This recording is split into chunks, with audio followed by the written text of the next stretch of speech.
Cast thy burden upon the Lord, and he shall sustain thee. He shall never suffer the righteous to be moved.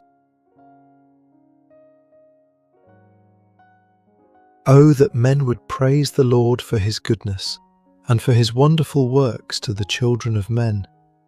For he satisfieth the longing soul, and filleth the hungry soul with goodness.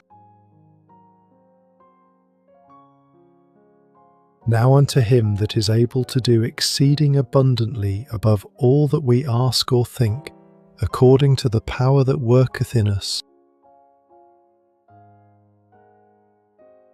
I say unto you, that likewise joy shall be in heaven over one sinner that repenteth, more than over 99 just persons, which need no repentance.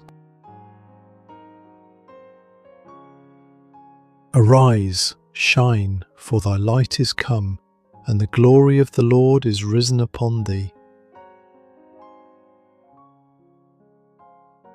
Behold, I am with thee, and will keep thee in all places whither thou goest, and will bring thee again into this land, for I will not leave thee until I have done that which I have spoken to thee of.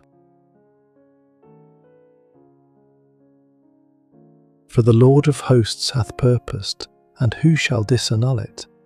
And his hand is stretched out, and who shall turn it back?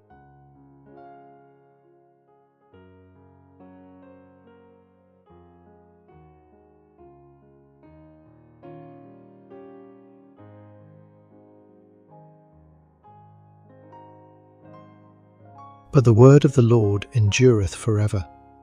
And this is the word which by the gospel is preached unto you.